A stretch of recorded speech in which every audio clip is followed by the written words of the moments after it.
Bom dia, igreja. Bom dia. Bom dia para que você.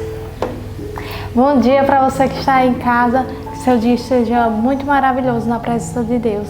Bom dia, irmã Arlete. Bom dia, Juliana. Tudo bem? Tudo ótimo. Amém. Bom dia, Escola de Profetas. Bom dia. Bom dia para você que está em casa nos assistindo. Que Deus te abençoe imensamente.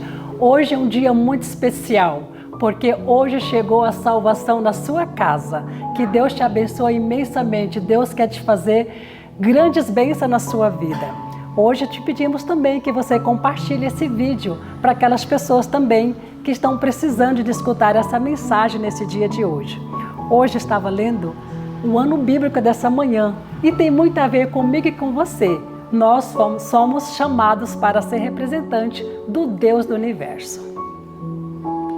E agora um momento não menos importante, né? O momento da oração para Isso chamar mesmo. nosso Jesus para ficar conosco aqui. Convido a você também que venha orar conosco agora nesse momento.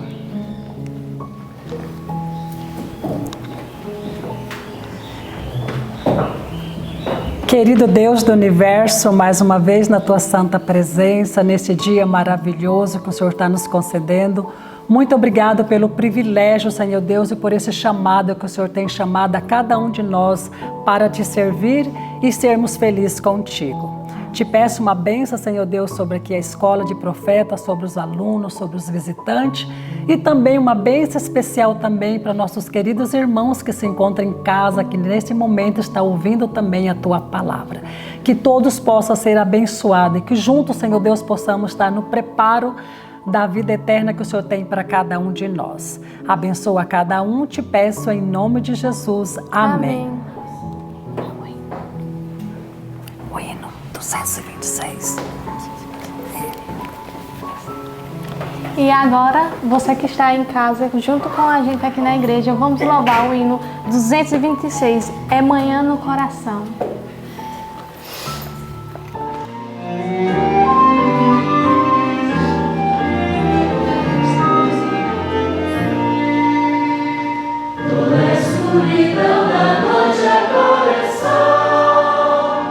É manhã no coração.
Amém? Amém. Irmã Alerte, você sabe que momento é esse? É um momento muito especial. Verdade, Juliana. Chegou um momento muito especial que nós vamos agora estar recitando os versinhos que nós estamos estudando durante essa semana, que está lá em Filipenses 3, do 20 ao 21. E convido você também de casa também para ler também a Bíblia, né? Que é a carta de amor que Deus nos deixou, que está em Filipenses 3, 20 e 21. No 3, vamos juntas? Vamos juntas. Vocês também que estão em casa, acompanhem a gente e também toda a igreja. 1, 2, 3. Filipenses 3, do 20 ao 21. Mas a nossa cidade está nos céus, de onde também esperamos o Salvador, o Senhor Jesus Cristo, que transformará o nosso corpo abatido para si conforme o seu corpo glorioso, segundo o seu eficaz poder de sujeitar também a si todas as coisas. Filipenses 3, do 20 ao 21. Filipenses 3, do 20 ao 21. Mas a nossa cidade está nos céus, de onde também esperamos o Salvador, o Senhor Jesus Cristo, que transformará o nosso corpo abatido para ser conforme o seu corpo glorioso, segundo o seu eficaz poder de sujeitar também a si todas as coisas. Filipenses 3, do 20 ao 21. Filipenses 3, do 20 ao 21. Mas a nossa cidade está nos céus, de onde também esperamos o Salvador, o Senhor Jesus Cristo, que transformará o nosso corpo abatido para ser conforme o seu corpo glorioso, segundo o seu eficaz poder de sujeitar também a si todas as coisas. Filipenses 3, do 20 ao 21. Irmã Arlete, agora temos o estudo mais na frente. Espero que você se concentre e sinta o poder de Deus sobre você. Amém. Que Deus os abençoe. Bom dia, Escola de Profetas. Bom dia. Bom dia também para você aí de casa. E um bom dia especial para aquelas pessoas que pediram a oração aqui. E chegou um momento muito especial, um momento de nós intercedermos por essas pessoas, né? Interceder pelo aquilo que elas têm pedido e crendo, elas vão receber, não é? E o Alberto Machado, ele pede oração por sua filha Alice, que vai passar por uma cirurgia muito delicada na coluna. A Lídia Viana, ela pede oração por seu filho Daniel, que está em uma situação muito difícil. A Fernanda Santana, ela pede oração por sua família e a salvação e também pede saúde por ela. A Diana Alvarenga, ela pede oração por sua família, pela vida espiritual e por sua loja que está com dificuldades. A Marilene Contim, ela pede oração por sua sobrinha Ana Júlia, que está com um tumor benigno no cérebro. A Maria Porto, ela pede oração pelo seu neto Vitor e pela esposa do seu neto, a Thaisa, para que voltem para Jesus.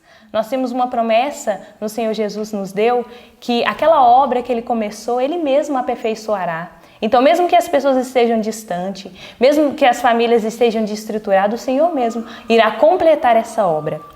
E antes de nós orarmos e intercedermos por essas pessoas, eu quero ler uma coisa, que diz que um dos elementos importantes das orações, aquela oração que nós temos todos os dias orado e crendo que o Senhor vai fazer, é a fé. E diz assim, um dos elementos importantes da oração perseverante é a fé. É necessário que aquele que se aproxima de Deus creia que Ele existe e que é galardoador dos que o buscam. Jesus disse a seus discípulos, tudo que pedides orando, crendo que o recebereis, tê-lo-eis. Marcos 11, 24. Então todas essas pessoas que pediram oração, crendo, é certo que vocês vão receber. É necessário que eu tenha fé naquilo que eu tenho orado e é certo que o Senhor Jesus nos dá. Então, com essa intenção, né, dessa promessa que o Senhor Jesus nos deu, que nós cremos e vamos receber, nós vamos orar por essas pessoas.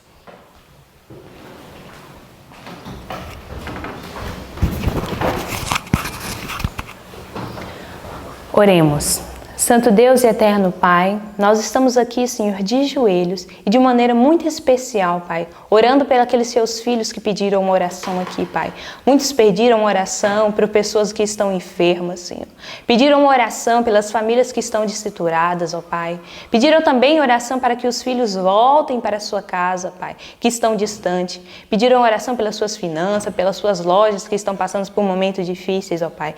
Nós sabemos e cremos que todas essas coisas o Senhor pode fazer, Pai. O Senhor disse que aquilo que cremos, aquilo que pedimos, o Senhor faz infinitamente mais, ó Pai. E o Senhor é um Deus que nos surpreende daquilo que pedimos, ó Pai.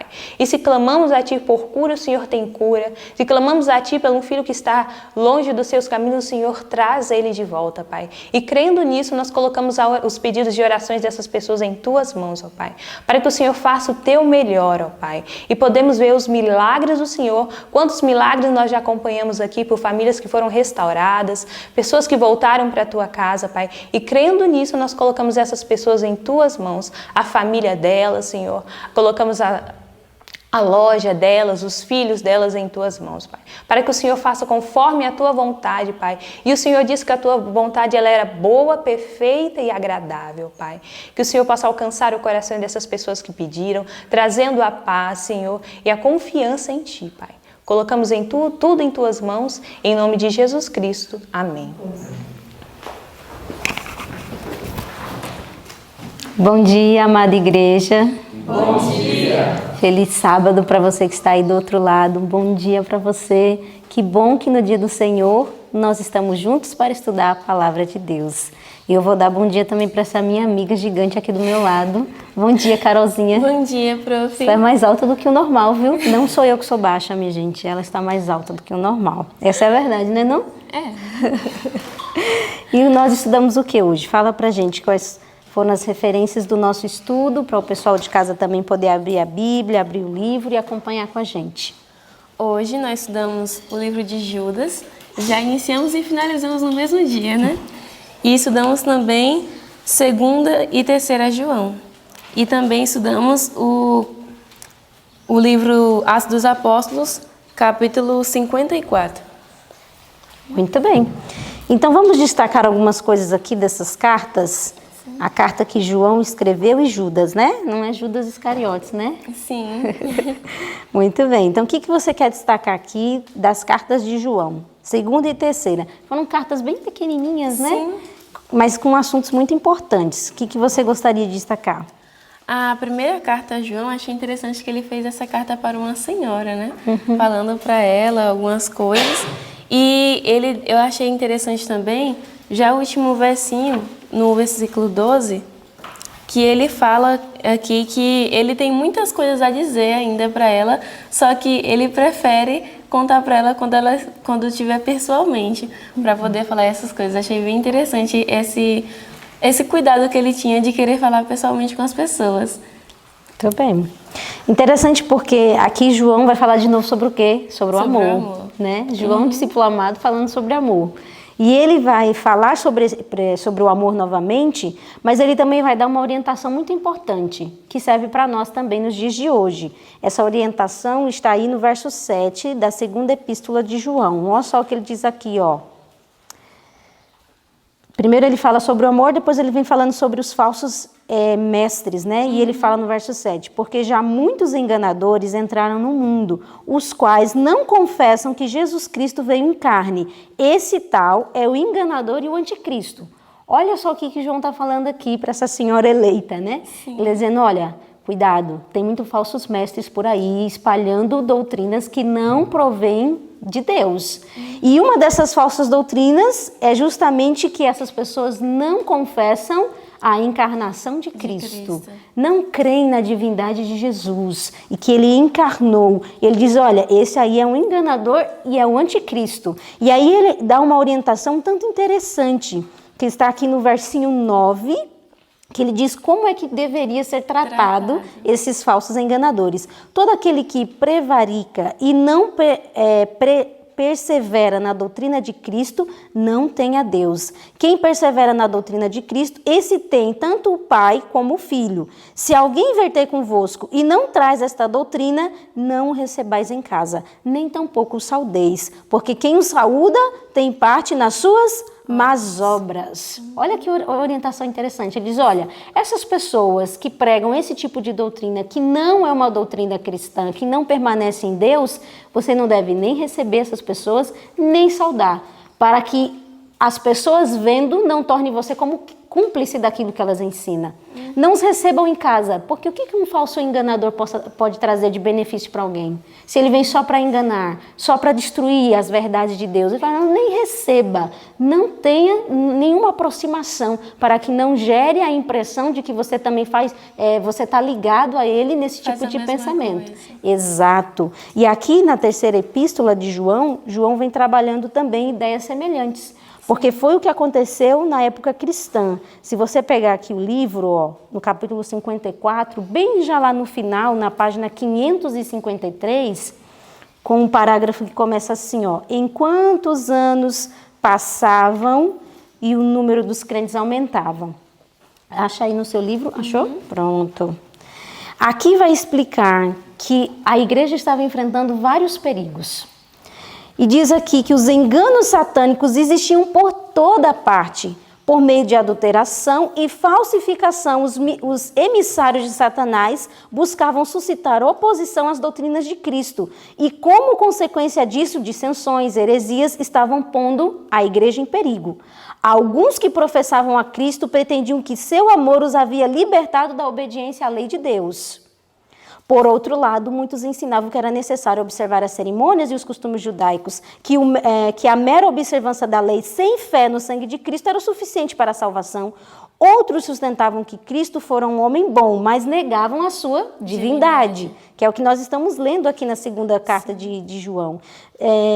Onde foi que eu parei? Aqui. Alguns que simulavam ser leais à causa de Deus eram enganadores e na prática negavam a Cristo e seu evangelho. Vivendo eles mesmos em transgressão, introduziam heresias na igreja. Muitos eram assim levados a um labirinto de ceticismo e engano. E era isso que João estava combatendo. E uma das coisas que eu acho extraordinária nos apóstolos, olha, quem viveu, quem esteve perto de Jesus tem essa autoridade. Eles tinham tanta certeza daquilo que eles acreditavam e pregavam, que eles diziam assim, olha, eu estou falando isso, e aqueles que não creem no que eu estou falando não é de Deus. Não provém do Senhor. Olha a autoridade que eles tinham para instruir e repreender a igreja. Eles, olha, esses falsos mestres não recebam nem em casa. Não atenda, não tenha nenhum tipo de ligação, nenhum relacionamento. Que autoridade eles tinham? E João tinha essa autoridade, porque como ele começou a carta dele ontem, ele disse, eu vi, eu estive, eu apalpei, eu vivenciei com Cristo. Então, eu tenho autoridade para falar e ensinar as coisas que eu estou dizendo para vocês. E essas são as orientações que ele vai trazendo aqui nas cartas de João. Bom dia, queridos. Bom dia, meninas. Interessante que João é conhecido como o discípulo do amor. Não é isso? Amoroso, bondoso, mas como que ele diz um negócio desse? De que forma que ele fala isso, que as pessoas que estão apostatadas, que passaram a pensar diferente do que Deus ensinou, estas pessoas nós não podemos nem saudá-las, nem receber em nossa casa. Por que um apóstolo do amor diz isso? O verdadeiro amor é demasiadamente puro para cobertar um pecado não confessado. Quando devemos amar as pessoas porque em Cristo morreu, não nos devemos comprometer com o mal. Que difícil isso. Porque a gente pensa, nós somos levados a pensar, puxa, é meu amigo, é minha família, são as pessoas que viveram comigo a vida toda e que agora pensam diferente. Mas olha, não podemos nos unir aos rebeldes e chamar a isso de amor. Deus requer que seu povo nesta fase do mundo que permaneça firme pelo direito, tanto quanto João em oposição aos erros que arruinaram as pessoas. O apóstolo ensina que, embora devemos mostrar cortesia cristã, estamos autorizados a tratar em termos claros com o pecado e os pecadores, que isso não está em desarmonia com o verdadeiro amor. Autorizados. O que isso significa? Já parou para pensar sobre isso? Irmãos, nós precisamos ter outro tipo de posição. Nós não aprendemos ainda o que significa amor de verdade e nem entendemos qual é a nossa posição firme, porém muito macia, mas firme com relação à verdade. O que é verdade é verdade. E só tem um jeito de salvar alguém, é contando para ela que ela está errada, sendo firme com aquilo que ela está fazendo de errado. Exato, né? Às vezes, por imaginarmos que João era o discípulo do amor, a gente imagina um velhinho, né? Assim, bem bonzinho, que falava mansinho e que todo mundo fazia ele de besta, né? Às vezes a gente tem essa impressão errada. E não, João era muito firme naquilo que ele havia recebido do mestre e ele ensinava e exortava a igreja de maneira muito zelosa. E na carta de Judas, que não é Judas o traidor? Sim. E já aqui na terceira epístola de João, ele escreve essa epístola para Gaio, né? A gente vê aqui no versinho 1, e ele faz menção aqui no verso 2, né? Que o desejo do coração dele é que a saúde física dele vá tão bem quanto a alma dele, né? Isso. E aí ele vai trazendo também algumas advertências, como você vê aqui no verso 9, quando ele fala sobre Diótrefes. Quando ele fala contra Diótrefes e ele fala a favor de Demétrio, né? Então ele diz aqui no versinho 10, por isso, se eu for, trarei à memória as obras que ele faz, proferindo contra nós palavras maliciosas, que era o que Diótrefes fazia, né? Sim. E não contente com isto, não recebe os irmãos, impede os que querem recebê-los e os lança fora da igreja. Amados, não sigas o que é mal, mas o que é bom. Quem faz o que é bem é de Deus, mas quem faz o mal não tem visto a Deus. E esse rapaz, né, de nome difícil, ele tinha essa ação, né, de falar mal, de fazer fofoca contra um servo de Deus e contra a obra que o servo de Deus estava fazendo, levando outras pessoas a terem o mesmo sentimento que havia no coração dele, um sentimento ruim. E aí João exorta, né, não sigas o mau exemplo, não imite, porque isso não é bom e quem faz isso não é de Deus. Exatamente. E eu acho interessante como o João fala, né? Ele tem aquele modo simples de falar que as pessoas compreendem e já leva aquela advertência. Muito bem. E lá em Judas, então? E em Judas ele fala também como deve ser um cristão e também alguns exemplos da punição que os ímpios hão de levar também. Amados, procurando eu escrever-vos com toda a diligência acerca da salvação comum, para te ver com necessidade escrever-vos, exortar-vos da batalha pela fé, uma vez foi entregue aos santos, porque introduziu frutivamente alguns dos quais já antes estavam escritos, para que esse mesmo juízo, homens ímpios que convertem com dissolução a graça de Deus e negam a Deus, único dominador, ao Senhor, nosso Senhor Jesus Cristo. Ele fala aqui como deve ser a peleja do cristão, como é que deve estar sempre firme a nossa fé. E achei bastante interessante quando o irmão Judas escreveu essas coisas. Ele traz aqui, Carolzinha, esses versos que você leu, ele está falando justamente o que ele queria combater, né? Ele fala aqui, que se introduziram dissimulação, muitas pessoas estavam tratando a graça de Deus com libertinagem, e ele começou a levantar esses pontos e dizer assim, olha, eu vou exortar vocês com diligência. E aí, a partir do verso 5, ele começa a mostrar qual é o resultado na vida dos ímpios, quando eles acham que podem tratar a graça de Deus de maneira libertina. E aí ele começa a dar alguns exemplos. Ele fala assim, quero que vocês lembrem daquele povo que foi tirado lá da terra do Egito. E depois eles se apostataram, se rebelaram contra Deus. O que Deus fez para com eles? Destruiu. Aí ele fala, eu quero também que vocês lembrem que Deus não poupou nem os anjos que se ligaram a Lúcifer, né, que ficaram do lado errado, Deus não os poupou. Disse que Deus os tem guardado sobre trevas em algemas eternas para o juízo do grande dia. Então ele começa a fazer a menção de como Deus lidou com a rebeldia e com a apostasia das pessoas. E aí ele traz o exemplo de Sodoma e Gomorra também. Sim. Ele fala, olha, eu quero que vocês lembrem também de como foi que Deus atuou com Sodoma e Gomorra. Diz que eles ficaram como exemplo do fogo eterno. E Sodoma e Gomorra ficaram como exemplo de como Deus castigará aqueles que ficarem do lado errado. Exatamente. E aqui ele traz, Judas traz é aqui na carta de Judas que a gente vai ter uma outra visão do que aconteceu no sepultamento de Moisés, né? Em nenhuma outra parte da Bíblia você vai encontrar tal relato, mas Judas traz essa informação aqui no versinho 9. Olha só o que ele diz aqui, ó. Mas o arcanjo Miguel, Jesus, né, quando contendia com o diabo e disputava a respeito do corpo de Moisés, não ousou pronunciar juízo de maldição contra ele, mas disse, o Senhor te repreenda. Então aqui é um texto onde nós encontramos que o diabo tentou disputar o corpo de Moisés, né? E Jesus não entrou em contenda, nem o acusou de suas muitas falhas, simplesmente disse, o Senhor te repreenda. E Moisés foi levantado para a glória de Deus. E é também aqui nessa carta uma outra coisa bem legal, que fala aqui no verso 14, que diz que Enoque era um profeta de Deus, ó. E destes profetizou também Enoque, o 7º depois de Adão, dizendo, eis que é vindo o Senhor com milhares de seus santos. Enoque teve o privilégio também de ver a volta de Jesus e profetizar sobre isso. Que legal isso, né? E ele finaliza a carta de maneira bem bonita. É o verso 24, ó. Ora, aquele que é poderoso para vos guardar de tropeçar e apresentar-vos irrepreensíveis com alegria perante a sua glória, ao Deus único, sábio, Salvador nosso, seja a glória e majestade, domínio e poder, agora e para todo sempre. Amém. Louvado seja o Senhor. E lá no livro, o que nós vemos?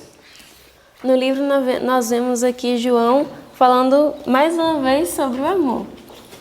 Todo o tempo. E aqui na página...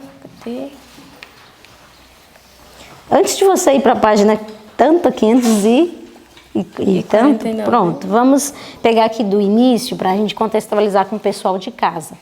Aqui diz que depois que Jesus subiu aos céus, o que João fez? João permaneceu fiel, não foi isso? Diz que permaneceu fiel, um obreiro ardoroso, que junto com os demais discípulos recebeu o Espírito Santo. Isso. Não é isso? E tudo aquilo que João ensinava estava sempre de harmonia com o caráter dele, como ele vivia também. Que ele vivia. Ele era um pregador de poder, era profundamente sincero, diz que a sua bela linguagem e sua voz musical...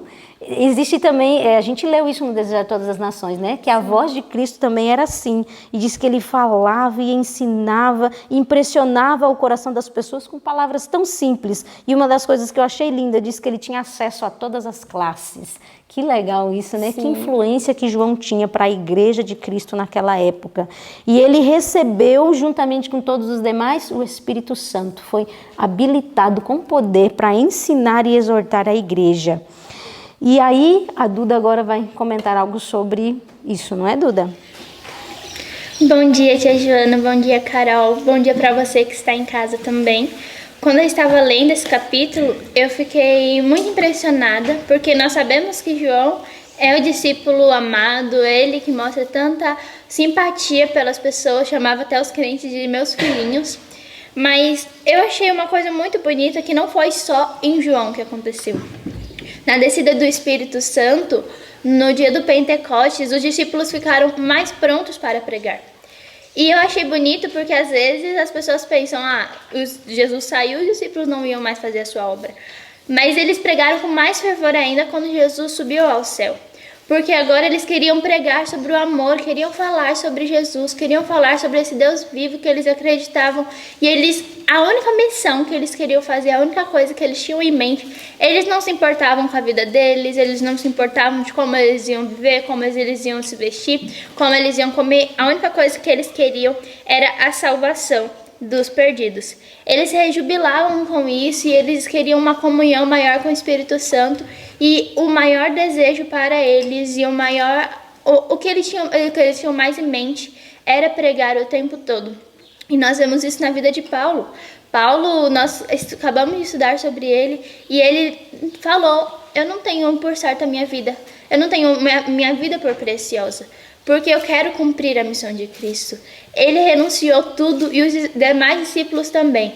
Isso mostra que o que Cristo tinha ensinado, que tantas vezes eles não tinham compreendido, agora na descida do Espírito Santo, eles tinham compreendido aquilo e agora queriam pregar, queriam avançar no Evangelho, queriam falar mais sobre aquilo que eles tinham vivido, aquela transformação que tinha acontecido na vida deles, porque nós vemos Pedro, ele era um homem totalmente impetuoso e ele foi totalmente transformado. João também era o filho do trovão e também foi transformado por uma graça tão imensa. E eles queriam agora pregar para as pessoas: olha, eu tive graça, eu tive salvação. Vocês também podem ter salvação por causa disso. Muito bem, Dudinha. E o relato diz que o único desejo deles era salvar os perdidos. Que transformação extraordinária o Espírito Santo fez na vida desses homens. E sabe, eu fiquei pensando, João escrevia sobre o amor não só porque o coração dele transbordava do amor de Cristo, mas é porque ele via também a necessidade da igreja em receber esse amor. Porque aqui na página 548, no primeiro parágrafo, diz que gradualmente começou a se operar uma mudança dentro da igreja. Diz que os crentes começaram a olhar os defeitos uns dos outros. Olha só que miséria, né? Demorando-se sobre os erros, dando lugar a severo criticismo, perderam de vista o Salvador e seu amor. Tornaram-se mais estritos na observância de cerimônias exteriores, mais rigorosos na teoria que na prática da fé. Em seu zelo para condenar a outros, passavam por alto os próprios erros. Perderam o amor fraternal que Cristo lhes ordenara. E o que é mais triste, não tinham consciência dessa perda. Que situação terrível, né? Não reconheceram que a felicidade e a alegria lhe estavam abandonando a vida e que, havendo excluído o amor de Deus do coração, estariam logo andando em trevas. E essa estava sendo a luta de João. Ele percebeu que o amor de dentro da igreja estava esfriando por conta dessas atitudes que os crentes estavam tendo. E que eles nem estavam percebendo o que estava acontecendo. Eles não estavam percebendo. Eles estavam criticando, apontando os defeitos dos irmãos e falando mal. E isso apagava o amor dentro do coração deles e faziam eles perder de vista o Salvador. E o mais triste foi isso que você falou. Eles nem percebiam que eles estavam indo para um caminho de trevas, esquecendo justamente aquilo que o Jesus mais quis ensinar: amai-vos uns aos outros como eu vos amei, né? E aí João tenta restaurar isso através das suas cartas, mas o maior perigo para a igreja não estava na oposição. Não era a oposição que era o maior perigo para a igreja, era o que estava dentro, e a Bianca vai falar sobre isso. Bianca. Bom dia a todos.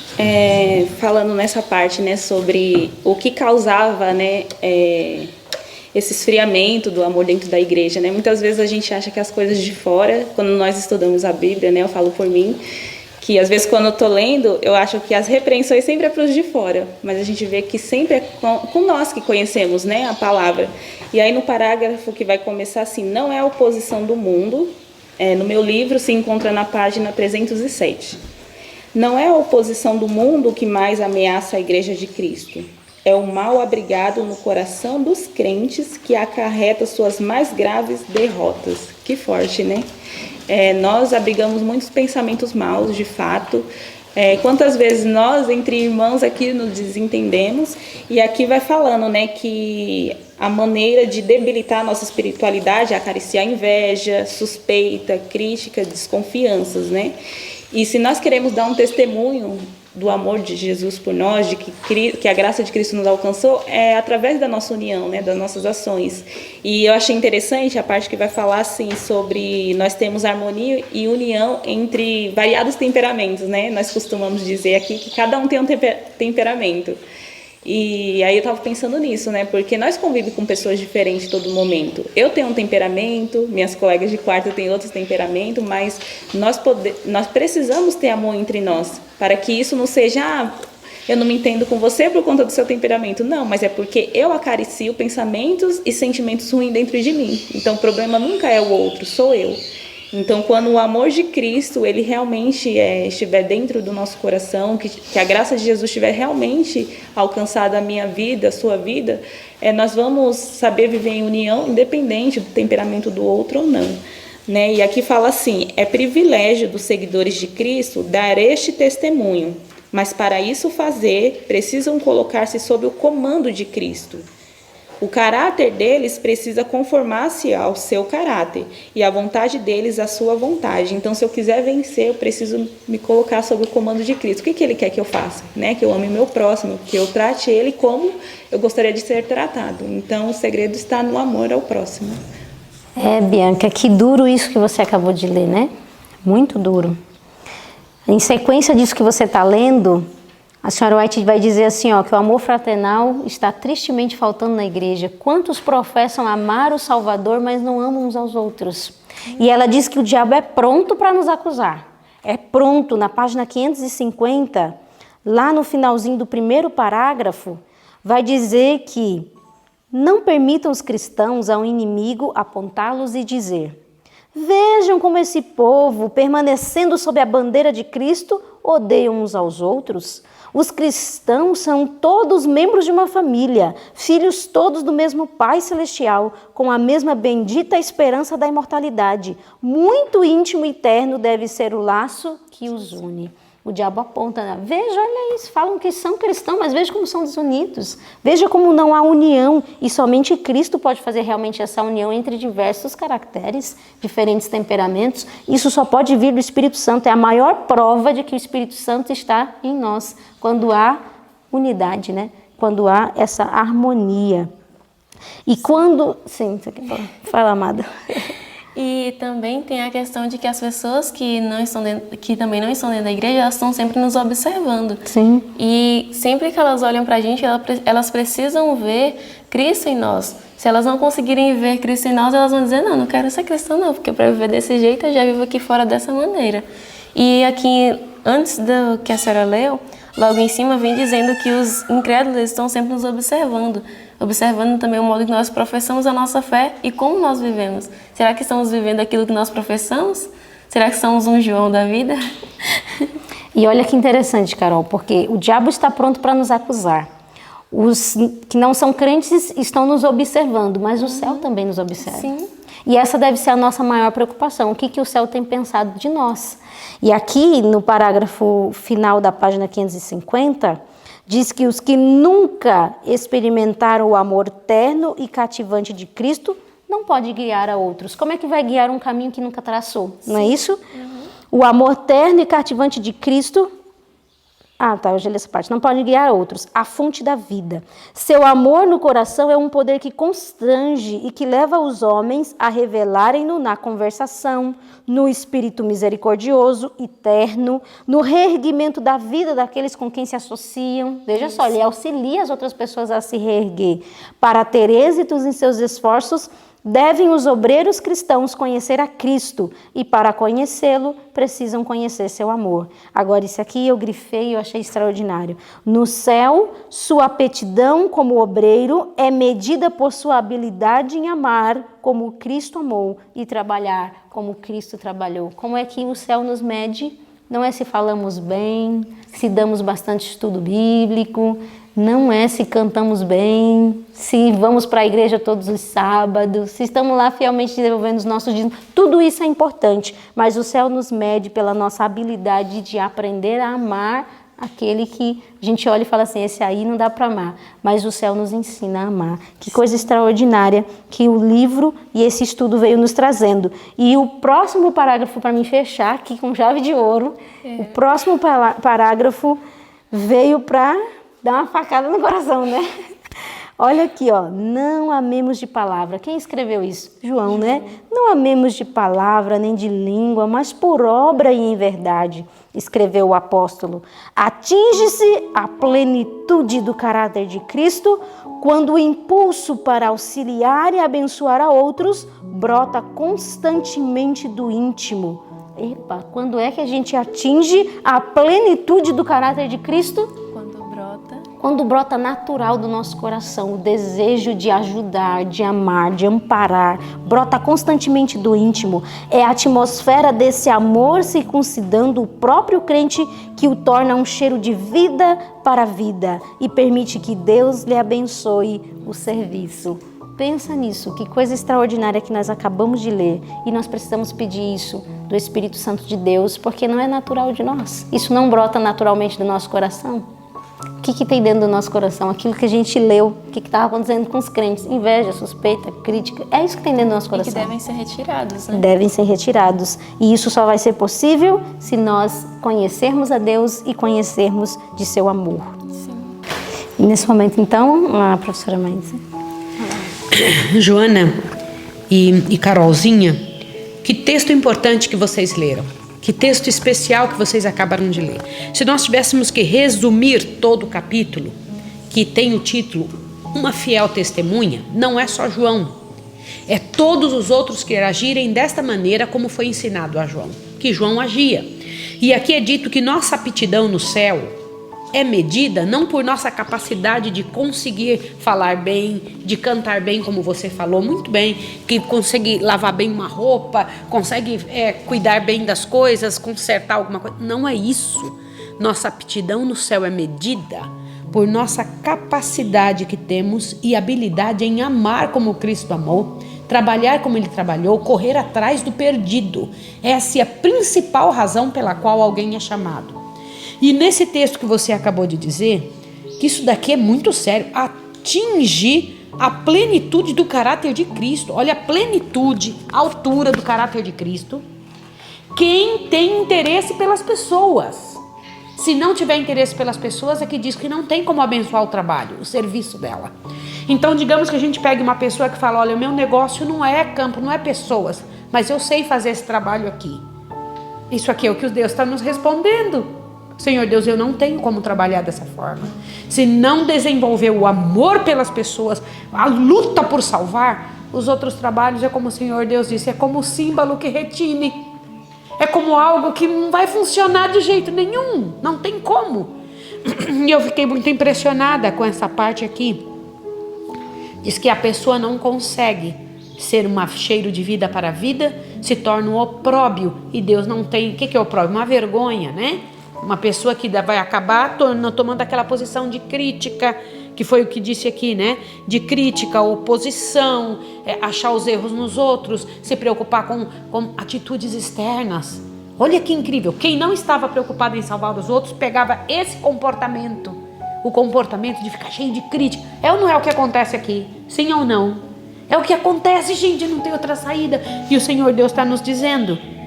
Então... que nosso pedido, o desenvolvimento que deveríamos ter era, Senhor, me ajude a amar pessoas, me ajude a ter desejo de ser obreiro de verdade, a salvar pessoas, coloque esse tipo de amor no meu coração, coloque esse tipo de desejo em mim, porque senão qualquer outra coisa é zero. Sério, né? E João só se tornou uma fiel testemunha, porque como ele mesmo disse, havia estado intimamente relacionado com Cristo.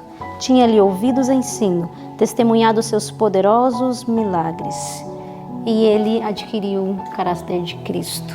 Que o Senhor Deus, na sua infinita misericórdia, nos ajude para que neste dia nós também estejamos habilitados a sermos uma fiel testemunha do Senhor.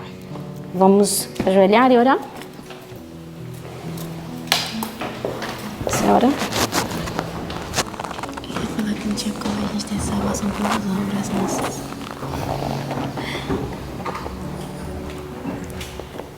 Oremos.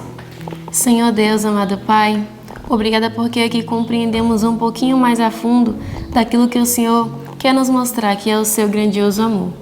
Nos ajude, Senhor, a amar uns aos outros, a ponto de salvarmos pessoas através do amor que o Senhor nos encheu. Ajude-nos, Senhor, também, para que possamos estar levando o Teu Evangelho para as outras pessoas e que, assim, cheio de amor e eterna graça, possamos alcançar o caráter do Senhor Jesus Cristo. E seja conosco, nos abençoe. Obrigada por tudo, em nome de Jesus. Amém.